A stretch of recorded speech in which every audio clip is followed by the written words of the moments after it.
Chet Chat is underwritten by Belle Lighting and the law office of Tim Fields.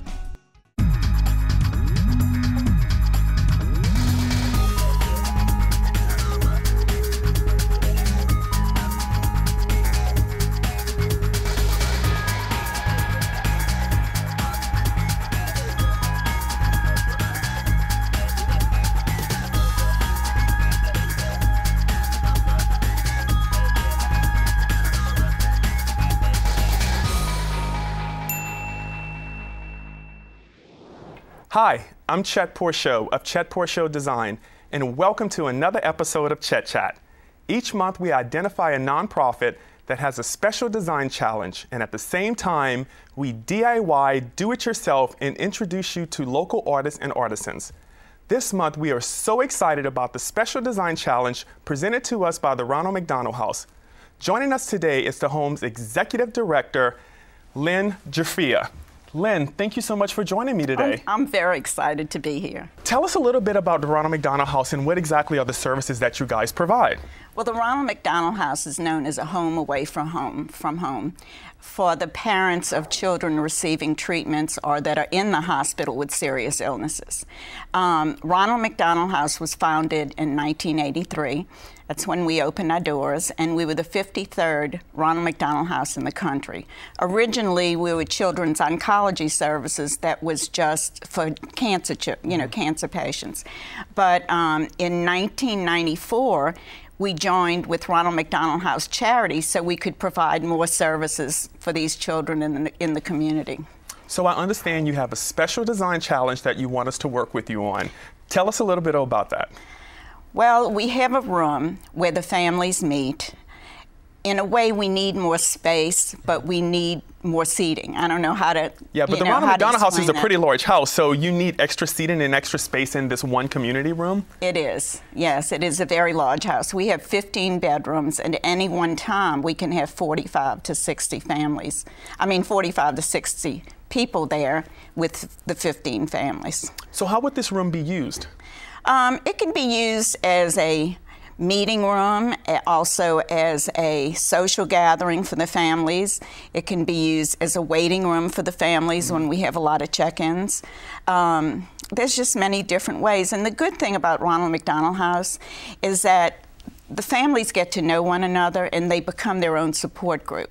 So, they gather, 3 or 4 families gather all the time and sit there and talk because, it's horrible the things that they go through, but when they have someone else that's gone through the same thing, it's easy for them to talk about it. Right. So tell me the requirements in order for a family to be able to be accepted into the Ronald McDonald House. Okay, well, first of all, the doctor that's attending to them or the hospital sends them to social services. And at social services, they fill out a referral and they send it to the Ronald McDonald House, and that's how they have to get into the house. Did the home receive a lot of damage due to Hurricane Katrina? It took us 50 weeks, but we were very fortunate because we had a contracting company for McDonald's that wasn't doing anything at the time because they were still doing studies. So they came in and they worked 14 to 16 hours a day for 50 weeks straight.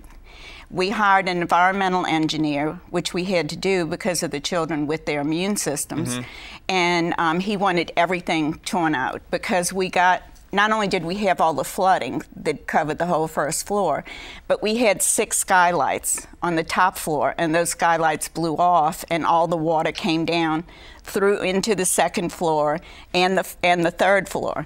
So we had major damage. We lost our back wall. Of course, our van went underwater because we provide transportation for the families, and we had a lot of major damage. We had to start all over again. And, we lost so many people in the city that we really had to start all over again, reintroducing ourselves as a charity, even though we had been here since 1983. If someone wanted to get involved with the Ronald McDonald House, how do they go about doing that? Well, they can call our phone number, which is 486-6668, but also there are many things that they can do. They can even collect pop tabs. Children can even do that, collect pennies. We also have a program where people come into our house and they cook meals for the family. And there's nothing more that they appreciate, because when they come home from a hospital, they are so mentally and physically drained that they appreciate a warm meal so much. And then there's monetary ways, you know, you can you know, send money to us and help support a family for that night, you know, for the cost of the room. So there are many ways you can get involved with us. Well, Lynn, I'm so excited to be a part of this, and thank you for joining us today. But let's take a look at the room. I'm so excited. Me too. The room Lynn wanted to turn into a community room for the Ronald McDonald House was basically being used for storage. The room was filled with toys and furniture that had been donated to the home. There was a door leading into the space and 3 openings between the brick columns leading into a smaller room. We still needed to have a place for storage, so we decided to hang fabric between the 2 rooms so we could create one space for the family of the home. The floor was very dark, and since the ceilings were low, we knew we needed to bring in 2 rugs to lighten up the floors. The rooms would sometimes have 2 or 3 different families in it, so we needed a lot of seating. We were lucky to have Dillard's Department Store donate a sectional sofa. We also added a chair from Dillard's and a chair donated by Gallery Yaya. A large television was added to the wall across from the sofa. Art donated by local artists Mike Finley and Mitchell Gade was placed on the walls. Howard's Garden Center donated plants to finish off the room. I'm joined today by Jennifer Leslie, one of the designers at Belle Lighting. Jennifer, thank you so much for joining me today. It's my pleasure. Thank you for having me. Well, Belle has been around forever. It's like one of the leading lighting companies in not only New Orleans, but also in the United States. You guys are really known for your gas lights, but tell me a little bit about your company and like exactly what is it that you guys offer? Well, we're the oldest gas light and electric light manufacturer here in the country. We've been here for 65 years. It's actually a family-run business, and it's still owned by a Bevelo. It's a 3rd generation Bevelo. We hand make everything, and these little guys are actually our claim to fame. We've been doing these by hand, out of copper, in gas or electric for 65 years. Now, one thing you don't know about us is that we do a lot of interior things now. We do interior chandeliers. We have a handful of antiques. We have some one-of-a-kind lamps and furniture. So we're really proud that we've branched out with the Bevelo eye and the Bevelo specialty. But you've been known for gas lighting forever. So tell me a little bit about the gas lanterns that you bought here today. Okay, this is our French Quarter light. This is the original Bevelo design. This is the classic traditional design. This is the one that's really most commonly associated with Bevelo and Southern and French Quarter architecture. And again, they're all made of copper and they're all hand riveted together. Mr. Bevelo's grandfather actually built Higgins boats, and they riveted them together. So he was the first person to actually rivet copper lighting together. Prior to that, they were always soldered. So they would come apart over time. This is actually one of his really historic contributions to the lighting world. Now, what I also have here is our Governor lantern. This is just another one, just to kind of give you an idea of the wide range of designs that we do. And this is another one on the higher end. It's a Windsor Court. We made this for the Windsor Court. And we have over 500 different lighting and bracket combinations and styles that we can really do and customize for the house, because the most important thing is to have the right light for the right house. I always say that in any design project that I do. If you don't have the lighting right, then the project's not right. Absolutely. So tell me a little bit about, are these eco-friendly and green? Because I thought your boss Drew told me that a lot of these lightings are eco-friendly. Absolutely. They're all made of sustainable materials. So the copper, everything is made of sustainable materials that won't need to be replaced or thrown in a landfill. Explain to my viewing audience what sustainable material means. Well, copper is a material that's never going to rust. Therefore, it's not going to have to be thrown away or put into a landfill. It's going to be sustained for a lifetime. And then on top of that, you know, the gas lights use a minimal amount of gas. They use what's equivalent to a pilot light. It actually uses less energy to run a gas light 24/7 than it does to use an electric light with a regular electric bulb intermittently. So you'd have lower energy bill if you transferred the electric light to gas lights. Absolutely, absolutely. Now, on the flip side, if you don't have electric in the house and all you can do is electric, if you don't have gas in the house and all you can do is electric, our electric fixtures are ready to go with any updated LED or CFL lighting that you want to use. So you can actually put an energy efficient bulb in this classic fixture, so that as the technologies develop with lighting and with the bulbs, these lights can always house them. Tell me why these lights are safe. Why are these safety lights? Well, in terms of the gas, I mean, really, the gas light, it's just like a pilot. It's like your hot water heater pilot or your stove pilot. And the way that they're engineered in such a way that just enough air gets in, oxygen gets in to keep them on, and then the heat ventilates right back out. So they really don't generate a lot of heat. It's really just like a pilot. You know, it gives you about a 25 watt equivalency, so it's a soft ambient glow. Tell me some of the hot styles in lighting right now, whatever you guys are selling and whatever it's the hot trend in lighting. Well, I'm going to say this, bringing the exterior lantern into interior spaces is so popular right now. We're doing them over islands, we're doing them in family rooms. We actually do a lot of model homes for coastal living, Southern accents, veranda. We're in Garden and Gun now, and we did a model home for coastal living where they did 3 exterior lights as a ceiling mount across a family room. And it was beautiful. It was just in that overscaled, really exterior look. It's just a nice way to kind of add an eclectic feel to an interior space. So you said this is all made with copper. Do you guys have other materials that you work with, or all your lights are made with copper lighting? Well, all of the exterior, the traditionally exterior lights are made of copper, but we do offer a stainless and a brushed nickel finish as well. Okay. Well, Jennifer, thank you so much for joining me today. Sure. And I can't wait to see what you guys donate to the Ronald McDonald House. We are very happy to be a part of any kind of contribution for local charities, especially Ronald McDonald House. So we're very happy to contribute and to do a donation. Jennifer, thank you very much. For our Do-It-Yourself segment, Gallery Yaya is here. They're going to donate a chair to the Ronald McDonald House. So stay tuned for the DIY segment. This is the part of the Chet Chat segment that I love the best. It's the DIY, the Do-It-Yourself segment. Today we're joined by Yaya, and we have a great young gentleman here, Paul Wright, who's going to help us and show us how you paint the chair. Paul, thank you so much for joining me today. How's it going? So tell me a little bit about Yaya. Yaya basically started in 1988 by Janet Napoli. She basically took any city youth and, you know, she gave us a great environment, a great situation, and made it work for us. We're most famous for doing chairs, but we do a great selection of artwork. We have a studio down in the CBD on Barone Street, and it's like an after-school program for kids, and we just come and do a lot of artwork, you know, teach us the ins and outs, profit in our own work and stuff like that. Well, that's great. And you bought a chair today to actually kind of show us how you actually can create your own art piece. Yeah. So tell me a little bit about what you're going to do on this chair today. Well, this is a project I'm working on. It's called The Mask, of course. It'll be going off the chair we donated.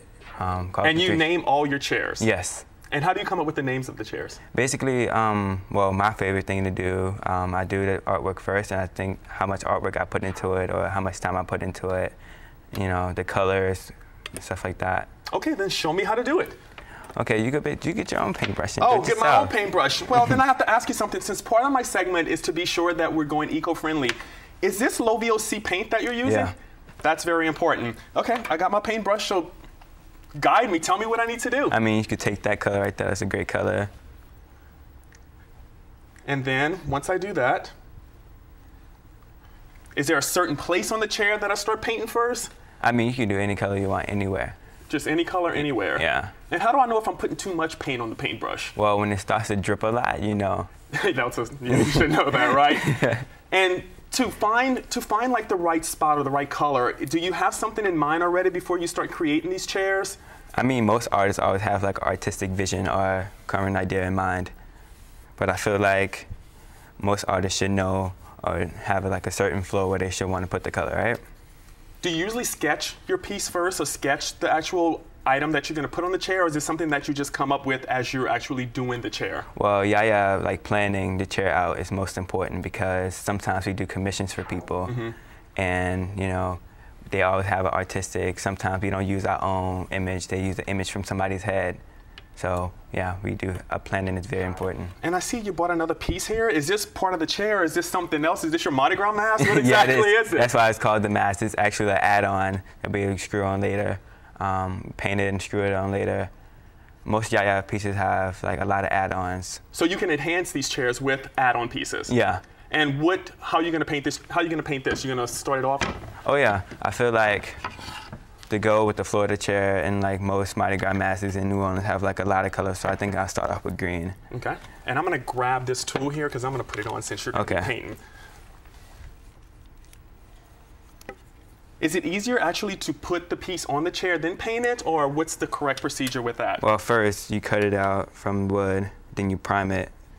But no, it's really hard to paint it when you screw it on the chair, so you have to paint it before you put it on. And the colors that you choose, is it something that you come up with on your own, or when you start your sketching process, is that something that kind of evolves? Or do you just choose your favorite colors and you just go with it? I feel like going by the theme, the colors should matter the most. So if I'm doing Mardi Gras, you know Mardi Gras has like a very lot of colors. So I'm actually going to help you out here. I'm going to add a little detail to this. Okay. Put my own, I'm going to cheddarize this, put my own little personal touch to it. So is this a complete DIY? Can anybody do this? Anybody, even you can do it. Well, thank you. This is actually a lot of fun. And do you guys sell your chairs? Oh yeah, that's the most important thing about Yaya. They help us profit our own chairs. Us as young artists, we don't know like the ins and outs. So they basically teach us how to sell our artwork, how to exhibit our artwork, basically how to create galleries and stuff like that. Okay. Well, actually, I want to see what the actual finished product looks like. So okay. I think you bought another chair for us. So let's see what we have here. This is definitely a piece of art. Tell me a little bit about this chair. This is actually done by another artist, a great friend of mine, Alef Kennedy. He's a Yaya alumni, and we did a chair competition, and this is one of his great pieces that he finished. It's an amazing piece of work. It really is. Yeah.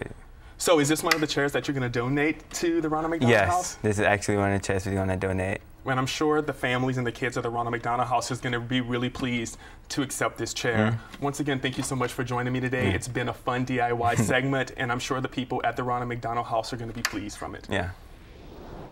Before we get ready for our big reveal, we need to finish the room off with artwork.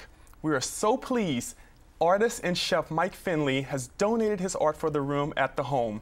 Mike is probably best known as the owner of Mike's on the Avenue downtown, but he is also recognized for his artwork. Mike, welcome and thank you for coming to my show. Thanks, Chet. Good to be here. So tell me a little bit about how you have transitioned from being an artist to being a chef, or which came first? Being an artist actually came first. I was always painting when I was younger and had art lessons and went to art school, and I was always cooking as a hobby. So as I was cooking and I was working in New York as a waiter and learned more and more about food, I slowly evolved into a chef position. And you first started off by doing some of your famous ties. Was that the first thing, or what was the first piece of art that you actually started off doing? The first piece of art I did in New Orleans when we originally opened Mike's on the Avenue, it was time to decorate the restaurant. So it seemed like a really cohesive and also inexpensive way to decorate the restaurant was for me to do everything, because I'd had my art background and I thought it would play off with the food really well. So I thought, well, maybe I should do the waiter's ties. So I started painting the waiter's ties, and then I hung my artwork in the restaurant, and then I did the logo and the menus and all of that. Sort of all came together at the same time. So tell me, what influences your art? Mostly landscapes, various places that I go, travel. Most things are based on nature rather than people. So it depends on what time of year it is, you know, what I see and how I feel, whether it's the winter or the spring. That'll all affect what's coming out on the canvas or the tie or whatever I'm doing. Do you mainly work in watercolors, or do you work in other type of textures? I started as a watercolorist, and then I branched out into a mix of different media. So now most of what I do has watercolor, pastel, charcoal, and sume ink, Japanese ink. My shop, Chet Show Design, carries your artwork, but where else can other people find your artwork besides Chet Show Design? Well, definitely at the restaurant. We have lots of it at the restaurant. And is it for sale at the restaurant? It is. It is. All for sale. And so tell me about the food at the restaurant. I have a menu here. Maybe you can briefly tell me about what exactly do you guys carry at the restaurant?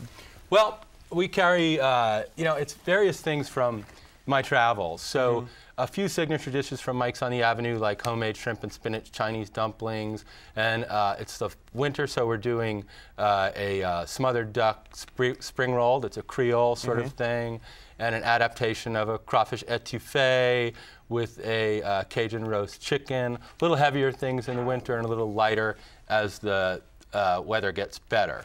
So Mike's on the Avenue used to be here a while back, and then you came back and reopened it again. Was it that you were missing New Orleans, or you just... Definitely missing New Orleans. You know, the opportunity came along to reopen Mike's on the Avenue this past year in the same location, which was a big deal because we had done so well and enjoyed the location so well. And I really missed New Orleans, and I was up north in the winter, and there wasn't really that much to do in the dead of winter. So when Vicki approached me and said, let's do Mike's on the Avenue again, I thought it'd be great to come home back to New Orleans and recreate Mike's one more time. And Vicki Bailey is your partner? She is my business partner. So what's next for your artwork?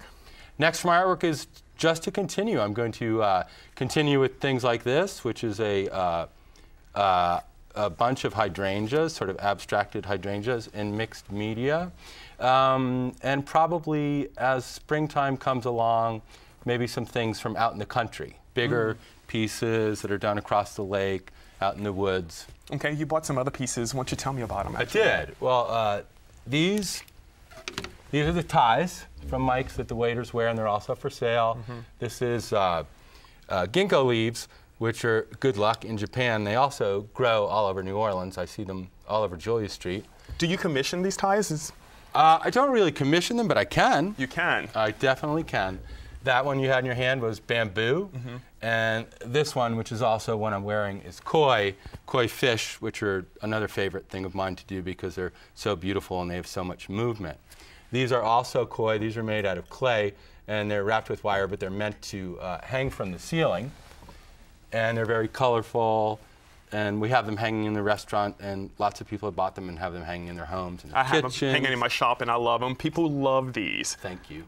Thank you. And tell me a little bit about your Christmas ornaments, because I didn't actually know that you did Christmas ornaments, so this is actually something new for me today. Well, the Christmas ornament thing came along. We were trying to decorate the restaurant, and I thought, well, let me break out the clay and do some ornaments. So I did koi, which those are fortune cookies, which actually had fortunes in them that would give you like a free drink at Mike's. Oh, cute.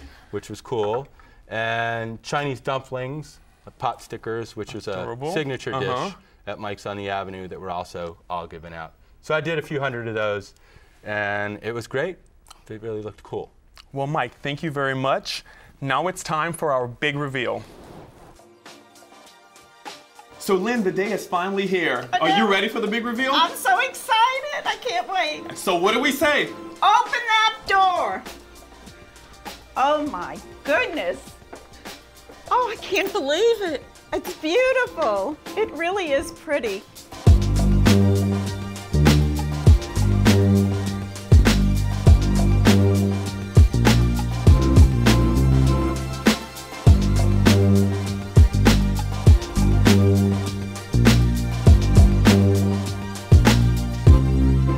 So Lynn, what do you think about the room? We only had a short period of time to do it, but do you think we accomplished it? Oh yes, I can't believe you did this. I just can't believe you did this. Yeah, it was very exciting and we were thrilled to do it. Oh gosh. Does it have a good feel to it?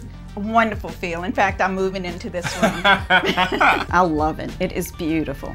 It is really beautiful. I know the guests here are just going to feel so comfortable. You all made so much more space for them to all be able to look at TV and be together. The art and artisans that contribute to the room are people in the community that were willing to donate pieces of their art to the nonprofit. It was so easy to get people in the community to donate things to the Ronald McDonald House.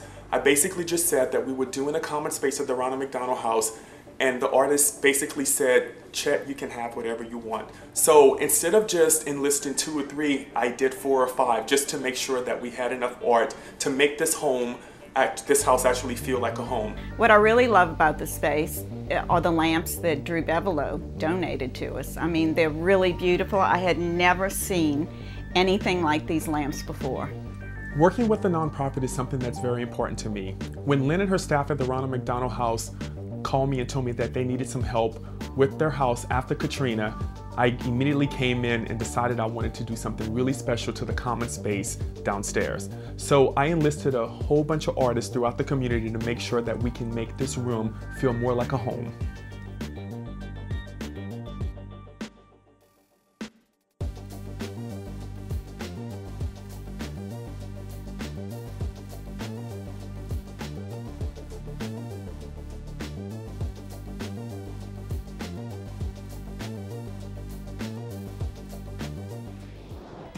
Thank you for joining us on Chet Chat. We are so happy to help the Ronald McDonald House with their Dream Family Room. Next month, we are assisting one of the charities of the New Orleans Hornets.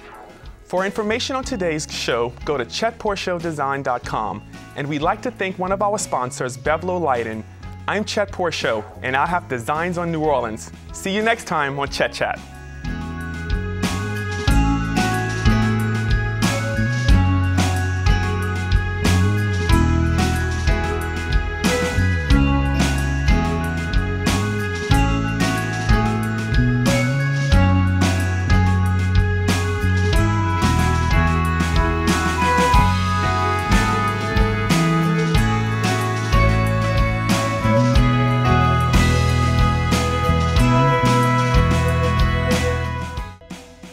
Chet Chat is underwritten by Belle Lighting and the law office of Tim Fields.